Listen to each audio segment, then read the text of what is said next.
Brenda Bradshaw and Dr. Cheryl Mutch are into creating nutritious and delicious food for kids so they won't toss their soggy sandwich, boring beans, or uneaten noodle soup into the school garbage. Brenda is an elementary school teacher and Dr. Cheryl Mutch is a consultant pediatrician. It is my pleasure to welcome them to Studio 4 with their new collaboration they call Good Food to Go. Thanks for having us. Yum! I'm thinking, I know these are for children and teenagers, but how about us? They look pretty good. They look pretty darn good. What set you on this path? I think Brenda was the one who got the ball rolling initially with a book called The Baby's Table. That was published about 10 years ago? Yes, 2004. She started it was a baby food cookbook I wrote with a friend who is a GP. She lives in Hong Kong. So then Cheryl and I wrote the next book, Good Food Book for Families, which is a family cookbook with very strong medical nutritional components. And it starts with the babies, because if we can get a toddler to eat a tomato, that's a good thing. You're well on your way. I know. The baby food cookbook came out when my daughter was born, and now my daughter's heading to school, so it's been the natural progression, really. So, first of all, easy, because busy parents, so that's one of the key components of this book, I know. Use the leftovers, do all of that. But what's the thread that runs through this, essentially? Kids like dips. Kids like dips. And I want to go back to the easy component of it, because we really made an effort to make the book practical, because I think that's really crucial. And all of the recipes outline what can be done the night before, because as busy working parents, mornings can be a very difficult time. So as much as you can organize and do the night before, we really encourage Right. Well, my kids will tell you they made their own lunch with a little bit of mother's guidance. Well, that's great, though, isn't Why it? not? I mean, they should be part of the process. And the best way to ensure that they're going to eat it is to have them take part in it. They're Medically, in it. nutritionally, how important is it for a child or a teenager to have a good midday meal? Or a good start in the morning? Well, I mean, I think the breakfast is crucial. Start the day off on the right foot. Usually breakfast on school days is very rushed, and I hear countless times in the office, particularly with teenagers, they don't eat breakfast because they're they sleep right until the very last second and then jump up, throw on their clothes and head to school. And we know no Pop-Tarts and no sugar cereal. Don't start that way. Try not to, please. However, I think I would say that something is better than nothing. And I'm not endorsing Pop-Tarts. Right. We don't have them at our house. But fuel the body in the morning somehow, even an apple a day, something like that. And we also find that if, particularly with teens, if they don't eat breakfast, then they start to get hungry mid to late morning. They kind of get into a bit of a slump. They're not concentrating very well.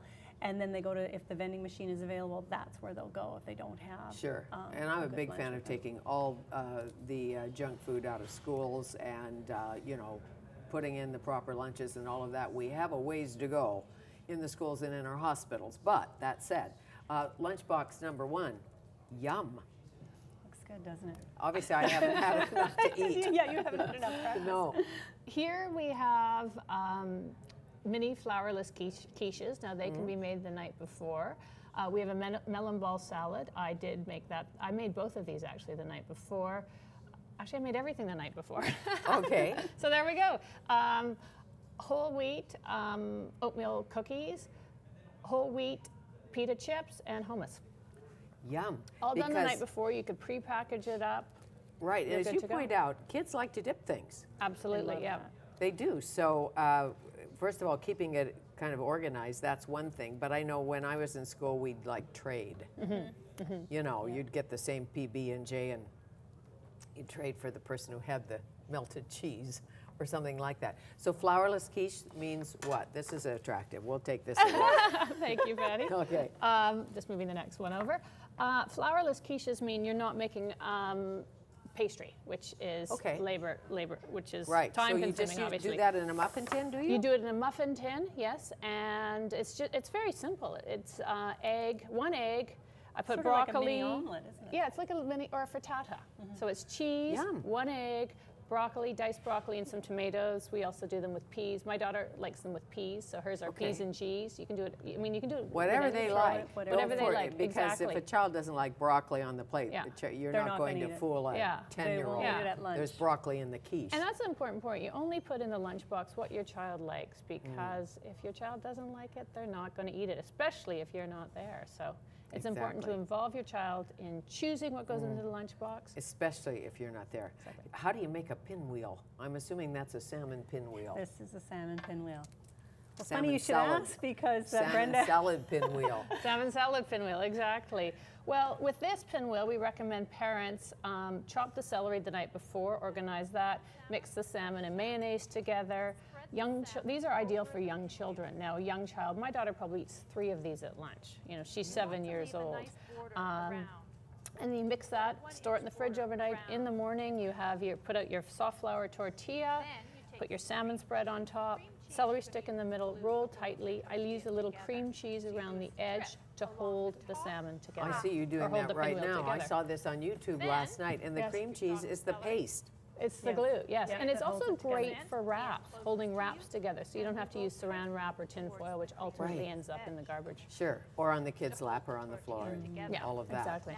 So, and a kiwi fruit. A kiwi That's fruit. a kiwi. And you can put a spoon with the kiwi fruit, and the kids can dig out the fruit. Good plan, Mom. Is that corn muffin? What kind of muffin? This is, it's called orange craze muffin, and these are fun ones to make. The kids actually quite enjoy it because you actually put in a whole orange peel and everything.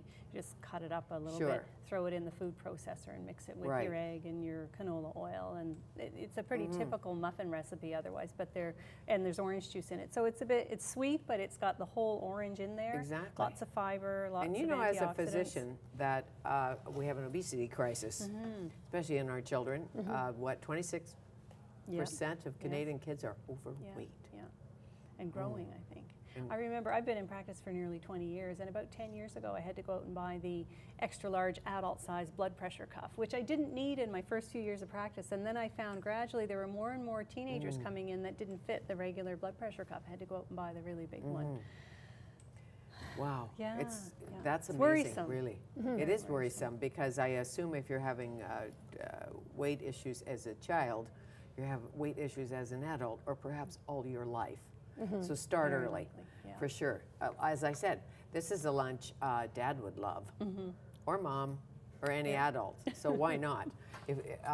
And I suspect you have to kind of think at school. What if you don't have a refrigerator and the lunch gets too hot? So that's something to think about. Absolutely. We encourage parents to buy thermally insulated lunch kits and pack it with an ice pack. Sure. And in the winter, we are going to have winter soups. Soups are wonderful, and soups are great. We have a whole chapter on soups. Soups can be made in bulk, and we recommend parents do that. So make a huge soup on the weekend, and then freeze it in individual containers. Take it out the night before. You warm it in the microwave, pour it into a preheated thermos, and you're good to go. Sure. And I think the thermoses now are better so that you, if you drop it, you don't get all those little shards inside. Yeah. Don't they have better thermoses today? Yeah, they're stainless steel. Okay, I love our props underneath the. It's very attractive. Can our viewers see those? Yes, I think so. There you Sounds a bit go. crooked. The wadded up paper towel will now show off the beautiful food. Why not? So, what's that? What have you got here, Brenda? What have we got here? This Charlie's is chicken souvlaki wrap. Yeah, it named says. after my son, Charlie's chicken souvlaki wrap. Yes, it's chicken, tzatziki, veggies, wrapped up. Again, we use the cream cheese to hold the Right, but tortilla together. I watched you layering it last night, and there's some rules. Put the lettuce on first, because no kid wants a soggy wrap. Put the damp things, or the things that are likely to get damp, wrap them in the lettuce leaf, and then wrap that with the tortilla. Using the tortilla dry. lettuce as an insulator or a barrier actually is great when you're making a sandwich, and you put your mayonnaise or whatever on top, or your tzatziki or whatever, or your salmon filling or whatever on top of the lettuce. Works well. Just makes sense, and you cut them vertically. And actually, the tomatoes and the cucumbers, I seeded them. And because again, the seeds have a tendency to make the salmon soggy and the water. And any kid would throw the soggy in the garbage. Or adult, for that matter. Exactly. We all would. Absolutely. Yeah. What about smoothies? I know you have lots of other tacos and black bean turkey surprises in this good food to go. But smoothies? Smoothies are great. Smoothies are great for breakfast, and they're great for after-school snacks. You know, you get your protein, your berries, or fruit, whatever. And yogurt. They're wonderful, and we really encourage parents to make smoothies. Well, as often yeah. as possible. My kids drink a smoothie every morning. Do they? Because it's fast, it's efficient. Fast, yeah. And what do you put in the smoothie? Well, you can put almost anything can go in a smoothie. My kids tend to like milk, berries, yogurt, bananas in their smoothies. That's the favorite smoothie. I use frozen berries because it gives it that nice frosty texture, and you know, you have them in the fridge all the time, and it's just convenient. You can put orange juice. I do another one with orange juice and frozen berries as well. I mean, people are putting kale in smoothies these days. I mean, anything can be blended, really. Why Be not? careful with and that you don't one, have to but- tell anybody. No one needs to know. Exactly. So in your practice, when you see a child, a young girl, a young boy who is obese, where do you start with them? Well, I like to start with a couple of simple things first, because usually the first time I see them, often it's for another problem altogether, and the family physician will write, oh, and by the way, Mom has some questions about the weight. So just lifestyle things are important.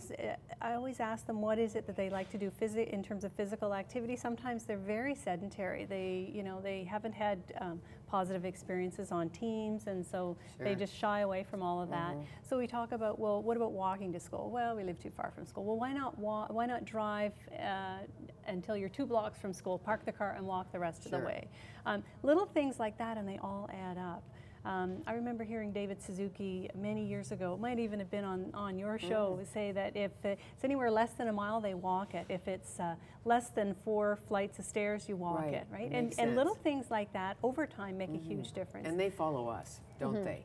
If you look in different refrigerators around the globe, you know the families who eat wholesome food and the ones who don't. Or you watch somebody shopping, isn't that? Yes. Isn't that? That's It's always fascinating. very telling. I know, you go, oh, lots of white bread and peanut butter in that one.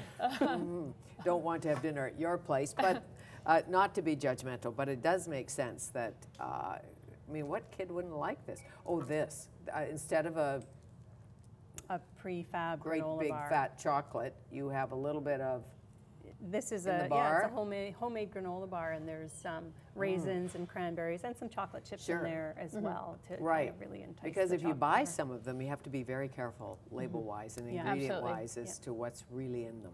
Yeah. We very much encourage parents to read labels before buying. Well, this book I groceries. know you wrote so that parents would make healthy lunches, but I'm telling you, the recipes are so good. We can make lunches for us. Thank you. Absolutely. Thank you, Nice to Fanny. see you. Thanks, Fanny. Thank you. Good food to go, healthy lunches your kids will love. Brenda Bradshaw and Cheryl Mutch, pediatrician. And remember, you can enjoy Studio 4 Conversations on YouTube or follow us on Twitter at Fanny Studio 4.